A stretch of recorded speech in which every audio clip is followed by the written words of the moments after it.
Minister, on what planet is it okay that politicians who are earning extraordinarily high salaries, €96,000 in the case of TDs, would get a further pay increase when hundreds of thousands of workers in this country have seen their incomes decimated or their jobs completely eliminated altogether as a result of COVID-19 and the measures the government has imposed, and indeed where you have just decided to cut the PUP payments of many tens and tens of thousands of workers. How can you possibly justify with politicians getting a pay rise when huge numbers of working people are seeing their incomes savaged? Yeah, thank you very much, Deputy Boyd Barrett.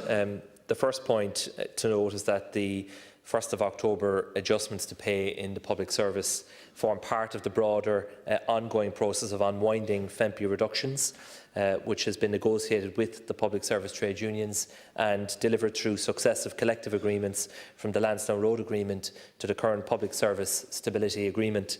The remuneration of members of the Oireachtas, including ministers and other office holders, has been examined a number of times by the former review body on higher remuneration in the public sector. In its 38th report, no less, in September 2000, it recommended that the rate of salary for a TD should be linked to the grade of principal officer in the civil service. The recommendation, which was accepted by government at the time, was based on independent and expert consideration of the level of responsibilities and the commensurate level of pay. Accordingly, the pay of TDs has, for 20 years, been linked to the prevailing rate of principal officers in the civil service, including through the significant pay cuts of the FEMPI legislation, and now through the pay restoration measures involved in the phased unwinding of that legislation agreed with the public service unions and set out in the public service agreements. This process of unwinding FEMPI reductions, including the forthcoming increase on the 1st of October, is also provided for in legislation enacted by the Oireachtas under the FEMPI Act of 2015 and the Public Service Pay and Pensions Act of 2017. As the Deputy is aware, it remains open to all members of the Oireachtas to forego pay increases on a voluntary basis, and I understand that many have been doing so. For its part, the Government has already decided that Ministers and Ministers of State, in addition to taking a 10% pay cut, will also forego the 2% pay increase when it becomes due in October. This decision was taken in light of the COVID emergency and the hugely challenging economic and fiscal situation the country faces. Well, first of all, it didn't stop you giving, what is it, a €16,000 increase to the Super Juniors. Absolutely outrageous, to be honest. And I do think ordinary public servants who were robbed to pay for the bailout of the banks should get their pay restored and should have had it pay restored long before now. But the idea that politicians on very, very handsome extraordinary salaries of €96,000 a year should get a pay rise at the very same time that your government is cutting the PUP payments for people who've lost their jobs, who've already seen their incomes and jobs hammered as a result of measures that you have imposed. Do you not think that's a bit sickening for people? The increase that a TD will get will be about €45 a week extra on top of an already very handsome salary. That is just a little bit less than the amount you're going to take off, or you have taken off, PUP recipients. People who are on, in most cases, much less incomes in the first place, then are put down to 350 because of pandemic measures your government has imposed, and now you're hammering them down by another 50 or €100. Do you not think that's a bit sickening and unacceptable in the current climate? Thank you very much, Cahir. So, in essence, what you're proposing, Deputy, is that the link between the pay of a TD and principal officer grade in the civil service would be broken. I'm not sure what alternative system that you are proposing. You want to carve out the pay of politicians. It is up to each individual to make whatever decision they wish to make. I am foregoing the increase. It's the right thing to do. I assume you are doing the same. I'm not sure in what manner you do yours. Do you sign a gift back to the state, or do you put it into some fund that you publish the details of? And is it transparent as to how all of that is used? I don't know the details of how you do it, but I know that those of us who are in government who are doing it are actually gifting it back directly to the Exchequer, so that the cost to the state is reduced as a result. So, perhaps you might want to explain what alternative system you want for politicians to set their own pay, because I don't believe that that is the road that we should be going down. We have a system in place. We're linked to a certain grade in the civil service, whether that rate of pay is going up or going down, and it's up to each individual then to make their own decision in their own circumstances. And people have different circumstances, Deputy, and we should all acknowledge that too. First of all, within People Before Profit, our policy is the politicians should be paid the average industrial wage, and that's what happens internally.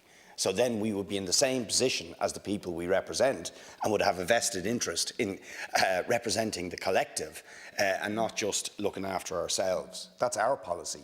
In the case of the 2%, we will be handing it back to the Exchequer because we think it is absolutely unconscionable in the current situation to take any pay rise.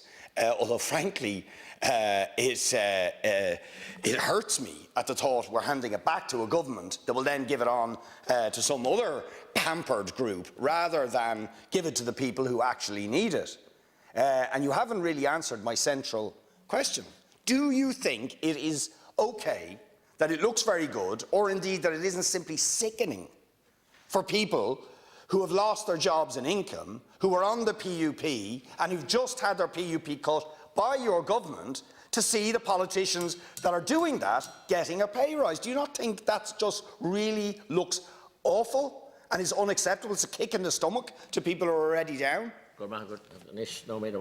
Deputy, what you're essentially saying is that politicians should decide their own pay. And I don't believe that that is a good system. I don't believe that in any other walk of life people get to decide what their own pay is. There is a pay increase here that people can decide either to accept or to reject. And apart from the 2% increase, which you say you're gifting back to the state, what I hear you say in essence is that you're accepting the full salary from the state, but you're deciding what to do with it. So you have already accepted a number of rounds of FEMPI restoration of previous pay cuts. You're accepting that as politicians within People Before Profit, and then you put it into some fund, apparently, which you presumably then make a decision as how to distribute, that the state has no role in whatsoever.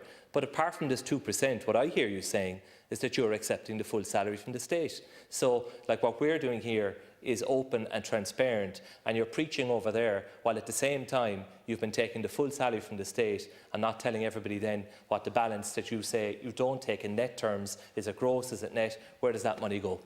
No, that's absolutely not. We're saying we should cut the pay of politicians. That's what we're saying, okay? And what we are doing with the 2%, first of all, is we're not taking it, but we don't think it should be a choice for the politicians to take it. And secondly, in terms of the average industrial wage, we use that money as we pledged in our election manifestos in a very clear way, is that we personally would take the average industrial wage. So I haven't benefited 1 cent personally from any pay increase that you have all benefited from on your already high salaries, but we do use it to fund constituency services and campaigns and groups and organisations that campaign for social justice and for equality. That's what we use it from, as we promised. And we'd much rather do that than give it to you lot, to give to bankers, or to give it for further pay increases to politicians. Right? It's a far more admirable strategy. But if you were really concerned about it, concerned about the things you were implying you're concerned about, you'd cut the pay of politicians, and you certainly wouldn't increase it. I think we've had the full round, but I'm happy to come back in again. No, well, he got an extra round. So to be fair, just give me a moment. I assume, Deputy, what you're suggesting is that legislation will be introduced in the House to set politicians' pay, and then we would be the only body that I'm aware of that would have the power to, in essence, set its own pay. And what I hear you saying is you're talking about a fund that you use to distribute to worthy causes, and I've no doubt they're worthy.